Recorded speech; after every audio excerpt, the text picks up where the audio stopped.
Hey, I'm Andy, and I am here with Josh Miller. Josh is my brother-in-law. He's my wife's. He's my wife's husband, or my wife. Yeah, my sister's husband. My wife's husband. Yes, That's I me. am your wife's husband. He's my sister's husband. Let's see, Josh. You've been in the family for what now? How long have you and my sister been married? Oh, 50, pop quiz. well, it's 14 and a half, 14 plus years. I was going to say your anniversary was just last month, right? Yeah. Yeah. Yeah. Josh has been in the family for a while now, and I like to call Josh my resident, my local Pittsburgh Steelers expert. He's a huge Pittsburgh Steelers fan, and I brought him on today because I want to talk a little bit about the Steelers, but I also want to talk a little bit about the game last night. We'll hit the game first. First of all, didn't know it was going to snow like that. I know it was calling for some snow, but I did not expect to turn the game on and see a winter wonderland at one point. Yeah. No, Um, if you're a football fan, you like to watch the snow games. Just a fan of football, they're always fun to watch because anything can happen, and obviously a lot did happen. So Yeah. I made some picks yesterday for this coming week 12, and the first game on the list obviously was this Thursday night game last night, and I called it a trap game. Um, Mhm. what do you think? Did you see it as a trap game going into Thursday night? It's a typical Steeler game, Thursday night matchup where they don't play well on Thursday night. And if you are a longtime Steelers fan and you understand how the bookies work in Vegas, they had the Steelers 85% winning this game. So that's where you don't bet against. Do not bet for the Steelers if the bookies are saying 85% say that they're going to win because they're going to lose, and it came true. So Well, Vegas made some money last night. that indeed they did.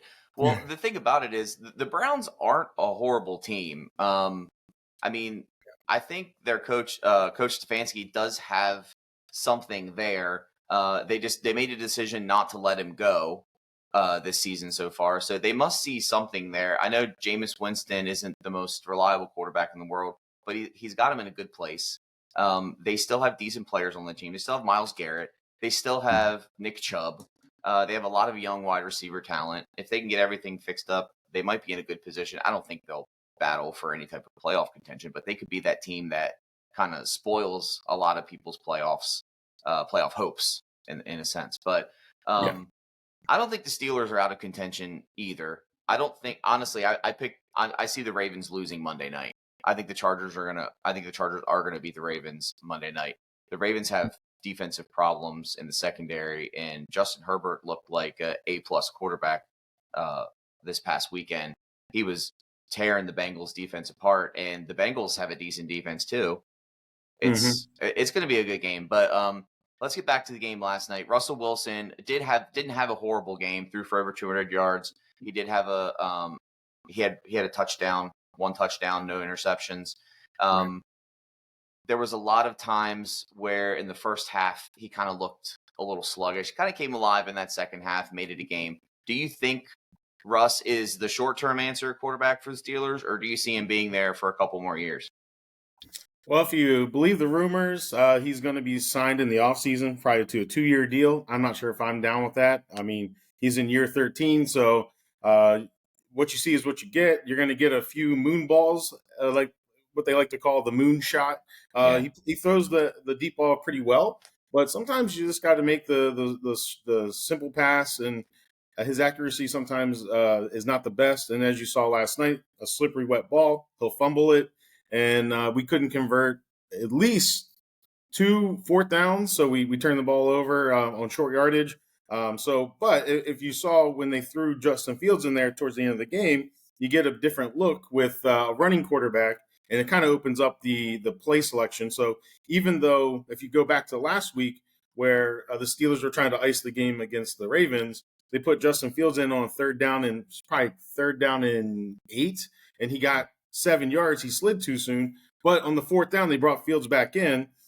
Just having him in the backfield probably gives him that extra yard. He didn't run it that on the 4th down play, but he handed it off, and it was easily converted. So I do like Justin Fields, possibly as a long term. I mean, he's got to work on his connection with the receivers and throwing the deep ball. But he knows the offense. He runs an offense pretty decent, and I'm an old school Steeler fan, so I loved Cordell Stewart back in the day. Not saying that Justin Fields could be a slash, but I'm all for gadget plays that's going to throw somebody off. I mean, if we had Andy Reid running this offense, no offense to Arthur Smith, but I think when the Steelers went up 19-18 last night, if that's Andy Reid, if that's Bill Belichick, we don't lose that game. But we did. So, yeah, I definitely see Fields as the longer term answer than I do Wilson. I mean, the league is very much I'm going to play the quarterback that's going to get me the win at this moment. Whether and of course, unless you're Patrick Mahomes or you're Josh Allen or throw whoever else you want in that conversation, because Lamar, they are who they are, and they have backups, but they're not. Justin Fields is a really good backup in my opinion. He was a starter for how many years? And then you got that guy on the bench. You can bring him in at any time. Like you said, it gives a different look. Defenses have to prepare for that. You don't know when it's going to happen. I mean, they could put him in and you think that Fields is going to run the ball, which they normally do with him at quarterback, and he could pass it. And that could leave something completely wide open. Yeah, I like that option. Like you said, Russell Wilson, I don't think he's the long-term answer at all, but he's probably your best bet to get to win football games at the moment. He gets us to the playoffs this year, and he'll get us to the 9-8 if we get to that point. We only have 8 wins on the season, and the Tomlin factor is anything above 500. So, as a Steeler fan, we're always looking to go 9-8 and secure that winning record. So, well, the Steelers always seem to make headlines so it's like it's kind of like a roller coaster. You're making headlines for the wrong reasons, like why did you trade for Justin Fields when you just signed Russell Wilson to a contract, and then Steelers look like geniuses because Russell Wilson comes into the game and he gets the Steelers, on a win streak, and then now they look like they don't know what they're doing because Russell Wilson isn't playing like he was, and the Steelers are losing. It's so up and down in Pittsburgh. It reminds me a lot of Washington, when the old days of the Washington Redskins or Commanders or whatever.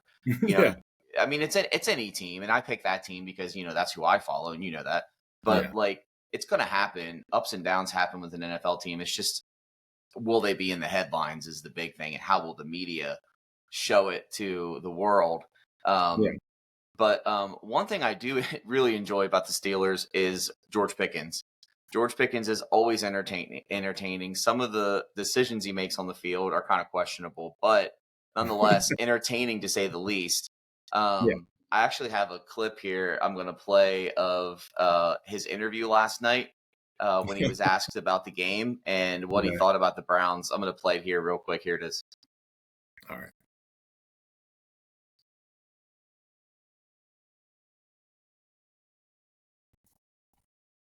I can kind of hear it. It's kind of low.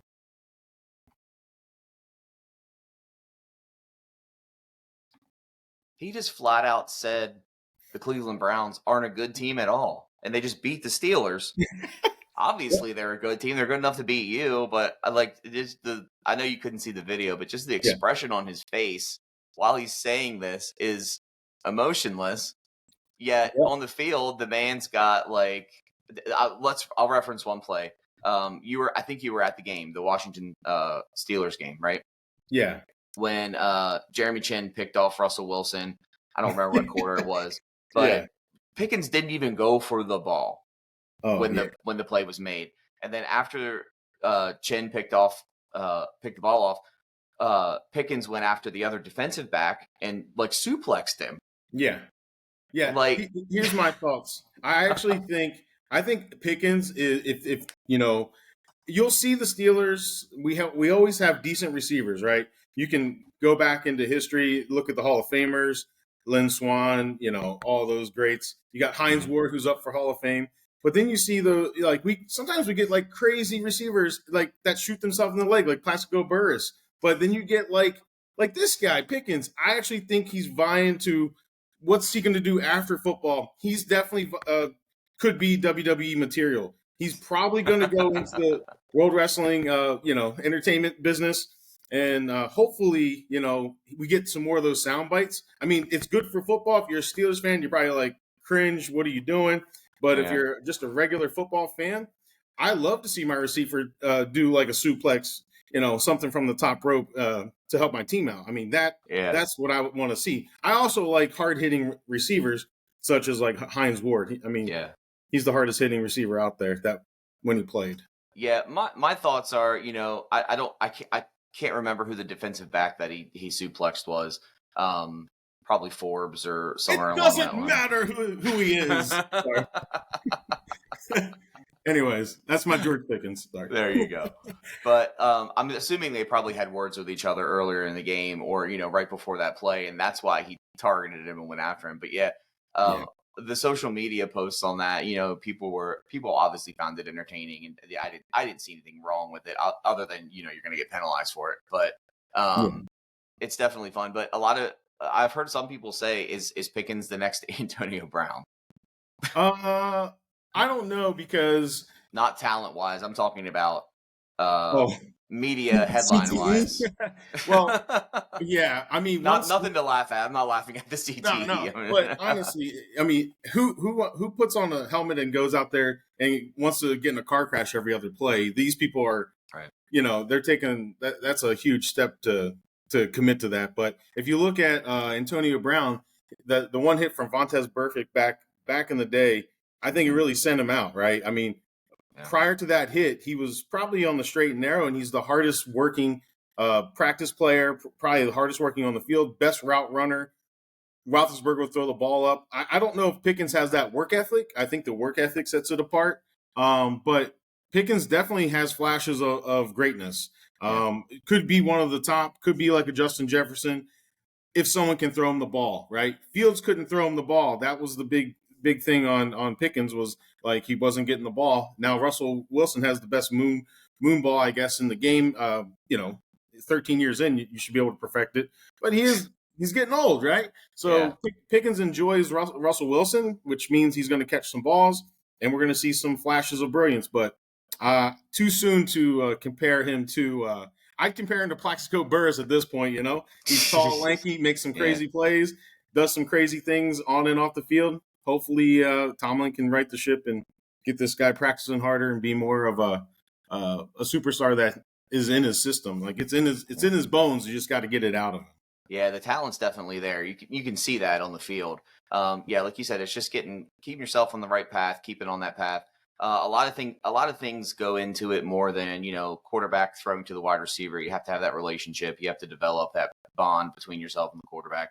That's what gets you the targets. The quarterback trusts you, can rely on you. I think all of that's there with Russell Wilson right now. I agree with you, and I don't think it is there with Fields.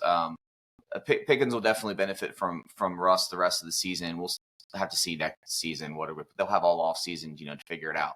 But a lot of questions going towards Mike Tomlin last night, whether he was to blame for the Steelers' loss. A lot of people are saying poor clock management, questionable decisions. One of the questionable decisions came on a fourth down where Tomlin made the decision to go for it, and the Steelers were on their own 45-yard line. At that point, yes, the play is risky. He looks like a genius if he pulls it off. In this case, it was the latter, and he's getting blamed for the loss being one of those poor decisions. What do you think it was? I know a lot of it falls on the coach, but it's not just the coach. Would you blame Tomlin fully for that loss last night? I would say there were some questionable coaching decisions, but that particular play that you're talking about, if you're Russell Wilson, you go up to the line of scrimmage and they put 10 people in the box, you have to call timeout, because you don't have like all 9 across the front. You had a couple, I think 2 receivers left and the right, and you had a single back look versus 10 up front. I don't think you're getting a yard out of that, which he got stuffed for a yard loss. So that probably has to be a timeout or an audible to get out of that. But if Russell Wilson was told to run the play, he ran the play. That's probably on Arthur Smith. But as for the questionable calls, yes, Tomlin is at fault for at least some clock management in the fourth quarter. I mean, if you look at it was third down in third down and 2, and the refs couldn't decide if it was intentional grounding or illegal touching. They gave him an illegal touching, so it could have been 4th and 2 with the decline, so they have to go for it, or he accepted the penalty to make it 3rd and 7. I mean, if we can't stop 2 yards on a 4th down, then what are we doing? So you give the Browns 2 shots at trying to get the 1st down. They get the next play, they go right to Jerry Jeudy, who looks like the second coming of Jerry Jeudy. Looks like he's still playing, a new guy from Alabama, right? When he played for Alabama. The best thing that happened to Jerry Jeudy was Amari Cooper leaving the Browns. Now you got Tillman, you got Jeudy, you got this guy Moore, who basically just comes up big. He came up big last week with a touchdown. And Jameis Winston, he airs it out. So of course that 3rd down play, they're going for it. They're going for it on 4th down. When you're 2 and 8, you have nothing to lose. Tomlin played it too safe, and I think the Browns just had it in them. It was just probably fate, Thursday night and Tomlin. Yeah, don't go well together. That's for sure. Yeah. Well, I mean, even though the Steelers are struggling right now, I wouldn't say the good news is the rest of the AFC North, well, with the exception of the Browns win last night, is struggling as well. The Ravens are on the top right now, and they're on a losing streak.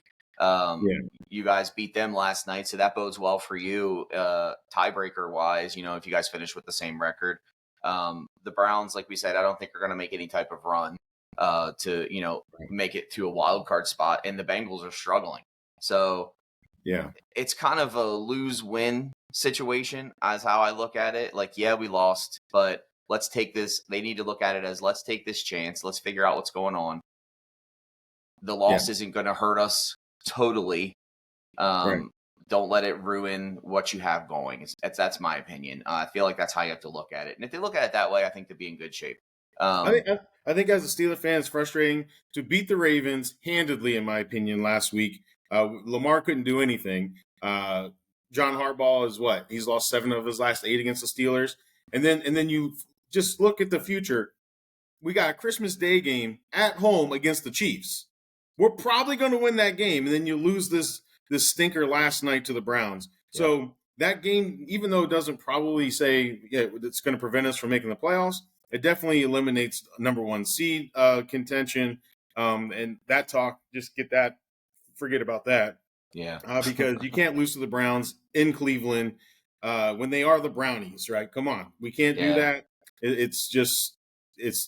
I mean, if you look at Ben Roethlisberger, I think he lost 3 times in his career or something to the Browns. He was like 30-3. You can't go in there and lose to the Browns. Yeah, agreed. We talked a little bit before the season too about our respective teams. We were talking about everything Washington was doing, and you had mentioned a few times about the Steelers will be lucky to win a couple games because they didn't really have anything on the table that not a lot of people knew about coming into this. It was kind of touch and go. Nobody really was expecting greatness or to be in this position. I don't think any Steelers fan really would. Would you agree with that? I mean, I mean, you're miles better than what the expectations were, and you got to provide that positivity. Our special teams has been decent this year. We've had a run back. We've had block kicks. Our punter, other than the 12-yard, 15-yard punt last night in the fourth quarter, which kind of set the Browns up. I mean, look, it's snowy conditions. It's going to happen. Yeah. But the one thing I knew from the beginning of the season that's going to keep us in the game is our defense. Our defense is always going to keep us in the game. So if we can put up 17 to 20 points, it gives us a shot to win every game. As you can see, we don't win convincingly typically, even though in the beginning of the season we were scoring 30 points or something. But the last couple of games, we had 19 last night, 18 last week.